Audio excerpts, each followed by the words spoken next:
Hello students. तो आज की वीडियो में जो कि एनसीईआरटी क्लास 10th एक्सरसाइज 1.1 के सॉल्यूशन का पार्ट 2 है।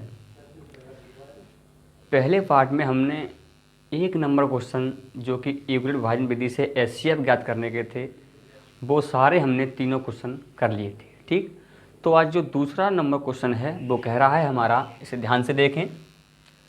दर्शाइए कि कोई भी धनात्मक विषम पूर्णांक 6q+1 या 6q+3 या 6q+5 के रूप का होता है। तो सबसे पहले जो नोटिस करने की इसमें चीज़ है वो है धनात्मक विषम पूर्णांक। तो मैं यहाँ पर धनात्मक विषम पूर्णांक लिखूँगा आपके लिए, तो आप लिखेंगे धनात्मक विषम पूर्णांक। विषम संख्याओं के बारे में आप जानते होंगे, जो संख्याएं 2 से विभाजित नहीं होती हैं उन्हें हम विषम संख्याएं कहते हैं। तो धनात्मक विषम पूर्णांक हमारे होते हैं 1, 3, 5, 7, 9, 11 up to so on. Okay, तो ये हमारी धनात्मक विषम पूर्णांक होते हैं। 1, 3, 5, 7, 9, 11, 13, 15, 17, ये सारी संख्या हमारी विषम संख्या होती हैं। ठीक, अब क्वेश्चन पर आते हैं। वो कहता है दर्शाइए कि कोई भी धनात्मक विषम पूर्णांक 6q+1 या 6q+3 या 6q+5 के फॉर्म में होता है। ठीक है, तो मैंने पिछली भी वीडियो में आपको सिखाया था कि अगर यहाँ पर 6 है तो हम भाग यहाँ पर इनमें 6 का भाग देकर चेक करते हैं। तो यहाँ पर मैं 6 का भाग पहले 1 में दूंगा, तो देखें 0 बार जाएगा तो 0, शेषफल 1 आया।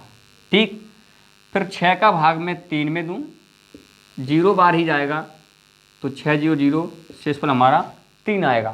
फिर नेक्स्ट है हमारा 5, 6 का भाग मैं 5 में दूँ, 0 बार जाएगा 0, शेषफल 5 आएगा। फिर मैं 6 का भाग 7 में दूँ, 6 1 6, शेषफल 1 आया। 6 का भाग मैंने 9 में दिया, 6 1 6, 9 से 6 3 गया। फिर 6 का भाग मैंने 11 में दिया, 6 1 6, शेषफल 5 आया। ठीक, अब अगर मैं इनको यूक्लिड विभाजन विधि के हिसाब से लिखना चाहूँ तो मैं लिख सकता हूँ 1 बराबर 6 गुणा 0 प्लस 1, 6 गुणा 0 प्लस 1, या 3 बराबर 6 गुणा 0 प्लस के 3, और 5 बराबर 6 गुणा 0 प्लस के 5, 7 बराबर, ये 7 है, 7 बराबर 6 गुणा 1 प्लस के 1, 6 गुणा 1 प्लस 1, क्योंकि ये 7 हमारा यहाँ पर भाज्य है। भाजक गुणा भागफल, भाजक हमारा 6 है, भागफल 1 है, प्लस शेषफल, तो शेषफल भी हमारा 1 है। 9 बराबर अगर हम लिखना चाहूँ तो 6 गुणा 1 प्लस के 3, और 11 बराबर मैं लिखूँ यहाँ पर तो 6 गुणा 1 प्लस के 5। इस प्रकार हम आगे भी कर सकते हैं, ऐसे ही आएगा 1 3 5। तो यहाँ पर एक चीज़ जो यहाँ पर हमको कॉन्क्लूजन मिलता है, यहाँ से निष्कर्ष जो निकलता है इन सारी चीज़ों को करने से, ये निकलता है यहाँ पर हमारे लिए। निष्कर्ष की बात करें तो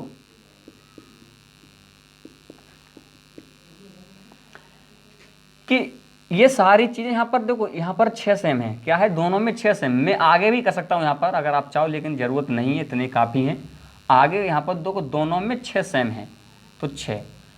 क्यू जो हमारा है वो यहाँ पर कोई पूर्णांक है, तो पूर्णांक हमारे होते हैं 0 1 2 3 4। जो इंटीजर हमारे होते हैं वो 0 1 2 3 4 5 6 7 8 9, 0 से स्टार्ट होने के बाद सारी संख्या हमारी पूर्णांक ही होती हैं। पूर्णांक मीन्स पूर्ण अंक, मीन्स नहीं कोई दशमलव हो ना ही भिन्न हो, वो सारी संख्याएं हमारे या अंक पूर्णांक होते हैं। तो यहाँ पर देखो 0 1 पूर्णांक है, तो इसको हम क्यू लिख सकते हैं। क्या लिख सकते हैं? क्यू। मैं यहाँ पर लिख देता हूँ क्यू बराबर 0, 1, 2 अप टू। ठीक, 6q। देखो दोनों में +1 है, ये चीज़ कॉमन है, 6q+1। देखो 6q+1 की फॉर्म में हो गया। सेम ऐसे ही 6 दोनों में कॉमन है। q जो हमारा है वो यहाँ पर भी 0 1 2 3 कुछ भी हो सकता है, तो ये भी 0 और 1, तो 6q प्लस 3 है यहाँ, तो 3 लिख दिया। ऐसे ही यहाँ पर ये 6 है, 0 1 ये हमारा पूर्णांक है, पूर्णांक मीन्स क्यू है कोई, और प्लस के 5। आगे भी अगर आप करना चाहते हैं यहाँ पर तो ये ऐड कर सकते हैं। 6 का भाग अगर मैं 13 में दूँ तो 6 दूनी 12, 1 बचा 6 पर, फिर 6 गुणा 2 प्लस 1, तो यहाँ पर लिख सकता हूँ यहाँ पर 13 बराबर 6 गुणा 2 प्लस के 1। कहने का मतलब ये हमारा कि ये सवाल हमसे निष्कर्ष यहाँ से ये निकलता है कि कोई भी धनात्मक विषम पूर्णांक 6q प्लस 1, 6q प्लस 3 या 6q प्लस 5 के रूप में हो सकता है। ठीक, आप एग्जाम में ऐसे ही कर सकते हैं, आपका गलत नहीं जा सकता। आपका उसमें किस विधि से दिया है एनसीईआरटी में, आप उस चीज़ को छोड़ दीजिए, केवल इस चीज़ पर ध्यान दीजिए, आप इस तरीके से सवाल को कीजिए। ठीक, तो वीडियो को पॉज करके नोट डाउन कर लीजिए। हाँ, तो हमारा तीसरा नंबर जो क्वेश्चन है वो है, किसी परेड में 616 सदस्यों वाली एक सेना की टुकड़ी को 32 सदस्यों वाले एक आर्मी बैंड के पीछे मार्च करना है। उन स्तंभों की अधिकतम संख्या क्या है जिनमें वे मार्च कर सकते हैं। ठीक, तो 616 सदस्यों वाली एक सेना की कोई टुकड़ी है आर्मी की, उसको 32 सदस्यों वाले एक टीम है, आर्मी बैंड है, उसके पीछे मार्च करना है उसको। तो अधिकतम स्तंभ में क्या है पूछ रहा है, तो उन स्तंभों की अधिकतम संख्या क्या है जिनमें वे मार्च कर सकते हैं। तो इसमें हमको एचसीएफ करना है। क्या करना है इसका? एचसीएफ करना है। तो बात यूक्लिड विभाजन मेथड की हो रही है उस चैप्टर में, तो हम यहाँ का एचसीएफ भी यूक्लिड विभाजन मेथड से ही या यूक्लिड विभाजन प्रमेय से ही करेंगे। तो यहाँ पर हम करेंगे इसको, तो दो संख्या हमारी 616 और 32। ठीक, तो उसमें 616 जो हमारा बड़ा है, क्या है 616 बड़ा है, 32 हमारा छोटा है। 616 32 दो संख्या हैं, 616 है और एक है 32। ठीक, सवाल को पढ़ें, ध्यान से पढ़ें, लेकिन उसके बाद सबसे जो ज़रूरी चीज़ वो ये है कि यूक्लिड विभाजन विधि से आपको एचसीएफ आना चाहिए। ठीक, तो ये बड़ा है हमारा, इसको बड़ा लिख दें, ये हमारा छोटा है, छोटा लिख लें। अब 616 में 32 का दें भाग, इधर 32 का भाग 616 में देंगे तो 32 एकन 32, 11 में से 2 9, 5 29, 296 हो गए, और 8 दूनी 16, 24 5 29, 32 32 नेम्मा, 9 दूनी 18, 9 30 27 और 1 28, 278। 16 से 8 8, 8 से 7 1, 18 बचा। तो यहाँ पर मैं इसको लिख सकता हूँ 616 बराबर 32 गुणा 19 प्लस 18। अब ये मुझको शायद समझाने की ज़रूरत नहीं है कि मैंने ये सब क्यों लिखा। तो 32 गुणा 19 प्लस के 18 मैंने यहाँ पर लिख दिया। नेक्स्ट अब 18 का भाग मैं 32 में दूँ, 18 एकन 18, यहाँ मेरा 14 बचता है। तो मैं यहाँ पर फिर से लिख सकता हूँ कि 32 बराबर 18 गुणा 1 प्लस के 14। अभी भी मेरा शेषफल 0 नहीं है, मैं आगे करता जाऊँगा। 14 का भाग पर मैं 18 में दूंगा। क्या ये सही हो रहा है? इतना जाएगा पीछे को, 32 एकन 32, 11 में से 2 9 गया, 5 29, 296 हो गए, 32 निम्मा, 9 दूनी 18, 9 30 27, ओहो 9 30 27 और 1 28, यहाँ पर यहाँ है, सॉरी माफ़ कीजिएगा, मैं यहाँ थोड़ी गलती कर चुका हूँ। इधर मैं इसको भी मिटा रहा हूँ, ओके, ये, और मैं इसको भी मिटा रहा हूँ, ओके, माफ़ कीजिएगा। 32 एकन 32, 11 से 2 गया 9, 5 से 3 2, 29, 6 का 296, 32 नेम्मा, 9 दूनी 18, 9 तिया 27 और 1 28, 288 हुआ। 16 से 8 8 गया, ये 0 बचा, ओके। अब यस, तो यहाँ मैं लिख सकता हूँ इसको 32 गुणा 19 प्लस के 8। ठीक, अब ठीक है ना? अब ठीक है, ओके, ठीक है। गलत होगा दोबारा से फिर कर लेंगे। अब 8 का भाग हम 32 में देंगे, 8 शक 32 0 0। ठीक, तो मैं यहाँ फिर से लिखता हूँ 32 बराबर 8 गुणा 4 प्लस के 0। यहाँ पर हमारा शेषफल क्या आ गया? 0। यूक्लिड विभाजन विधि के अनुसार अगर आपका शेषफल यहाँ पर 0 आ जाए, वहीं पर लास्ट स्टेप का जो भाजक होगा वो आपका HCF होगा। तो यहाँ पर जो HCF आया है वो हमारा 8 आया है, हमको HCF निकालना था, वो हमारा 8 आ गया। तो यहाँ लिख सकते हैं हम कि उन स्तंभों की अधिकतम संख्या 8 होगी। तो यहाँ लिख दें स्तंभों की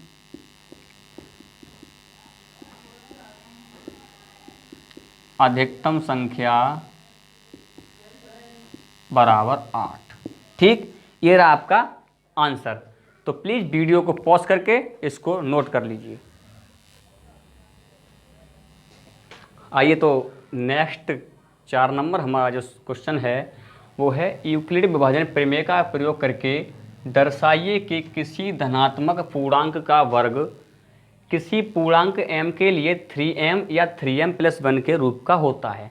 ध्यान से पढ़िए कि किसी धनात्मक पूर्णांक का वर्ग, किसी धनात्मक पूर्णांक का वर्ग पूर्णांक m के लिए 3m या 3m+1 के रूप का होता है।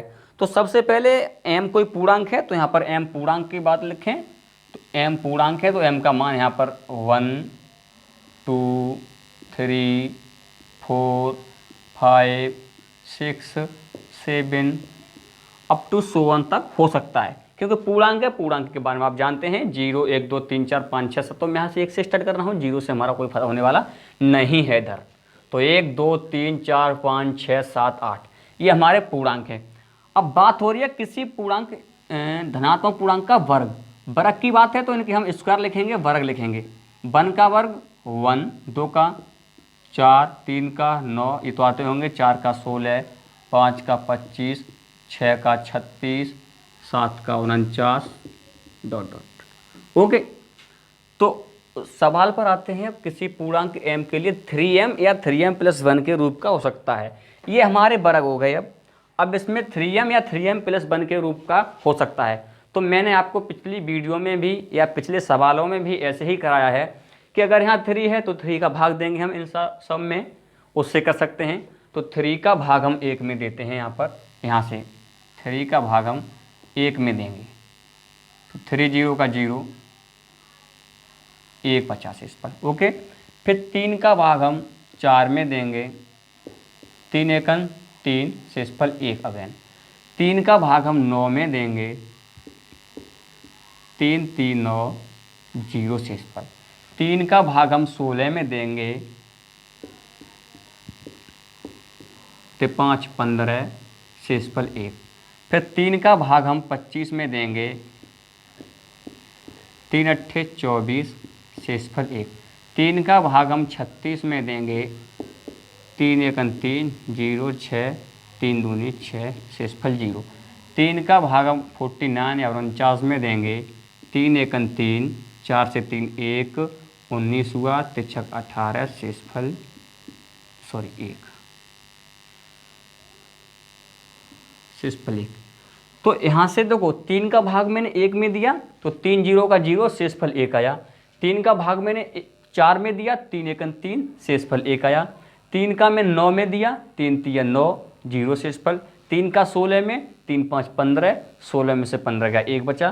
3 का 25 में, 3 8 24 शेषफल 1। 3 का 36 में, 3 1 3 3 दूनी 6 शेषफल 0। 3 का 49 में शेषफल 1। तो यहाँ से हमको जो कंक्लूजन मिलता है या निष्कर्ष जो मिलता है हमको वो ये मिलता है। यहाँ से निष्कर्ष, अगर मैं निष्कर्ष की बात करूँ तो ये मिलता है कि अगर मैंने 3 का भाग 1 में दिया तो 1 बराबर हमारा जो आया वो आया 3 गुणा 0 प्लस के 1। मैंने 3 का भाग अगर 4 में दिया तो मेरा यहाँ से आया 4 बराबर 3 गुणा 0 प्लस के 1। मैं अलग अलग लिखता हूँ आसानी के लिए। अब मैं 3 का भाग 9 में दूंगा तो 9 बराबर 3 गुणा 3 प्लस के 0 आया। मैं 3 का भाग 16 में दिया तो 16 बराबर 3 गुणा 5 प्लस 1 आया। ये यहाँ पर 3 गुणा 1 है, सॉरी मुझे माफ़ कीजिए। फिर मैंने 3 का भाग 25 में दिया तो 3 गुणा 8 प्लस के 1 आया। 3 का भाग मैंने 36 में दिया तो 3 गुणा 12 प्लस 0। 3 का भाग मैंने 49 में दिया 3 का भाग 49 में दिया तो मेरा यहाँ पर 49 बराबर जो आया वो 3 गुणा 16 प्लस के 0। अगर आगे भी अगर मैं कोई संख्या लूँ, अगर मैं यहाँ 8 लेता तो 8 का 64 आता, 9 का लेता 9 का 81 आता, 3 का भाग में 81 में देता 27 बार आता, अगेन शेषफल 0 ही आता। ठीक, ये चीज़ आपको समझ में आ रही होगी। अब यहाँ से जो हम निष्कर्ष निकाल सकते हैं वो ये निकाल सकते हैं कि 3 सारी चीज़ों में सेम है, 3 सारी चीज़ों में सेम है, तो 3 यहाँ हम लिख सकते हैं। अब 1, 5, 8, 16 ये चीज़ें चेंज हो रही हैं। यहाँ पर 1 था, फिर 5 था, फिर 8 था, फिर 16 है। तो यहाँ पर ये किसका मान है? ये m के मान आ रहे हैं। किसके m के? तो 1, 2, 3, 4, 5, 6, 7, 8, 9, 10, 11, 12 ये सारी चीज़ें m के मान में आती हैं। तो यहाँ पर 1, 5, 8, 16 ये सारी चीज़ें m की हैं। तो यहाँ पर मैं इनकी जगह लिख सकता हूँ m। तो ये 3 3 ही है, m इनकी जगह मैं m लिख सकता हूँ, m प्लस क्या है, सारी चीज़ों में बना रहा है तो 3m प्लस 1 के रूप का यहाँ तो हो गया ये। ठीक, ऐसे ही यहाँ पर इन सारी चीज़ों में भी 3 सेम है, इनमें भी 3 आ रहा है, यहाँ पर 12 आ रहा है, नेक्स्ट 27 आएगा, फिर नेक्स्ट करेंगे हमारा तो जो भी कुछ आएगा। ठीक, तो उसके लिए ये भी m है हमारा, तो 3m, ये भी पूर्णांक ही है, 3 है, 12 है, ये सारी चीज़ें क्या हैं? पूर्णांक हैं। तो 3m प्लस के 0, तो 3m प्लस 0 को मैं 3m भी लिख सकता हूँ या 3m। ठीक, तो यहाँ से हमको जो निष्कर्ष मिलता है या इस चीज़ को करने से हमको जो निष्कर्ष निकलता है वो ये निकलता है कि कोई भी धनात्मक पूर्णांक हैं, कोई भी धनात्मक पूर्णांक हैं, यदि हम उनका वर्ग करें तो उनका वर्ग 3m प्लस 1 या 3m के रूप में होता है, 3m प्लस 1 या 3m की फॉर्म में होता है। ठीक, उम्मीद है सवाल समझ में आया होगा। तो प्लीज़ वीडियो को पॉज करके इसको नोट डाउन कर लीजिए।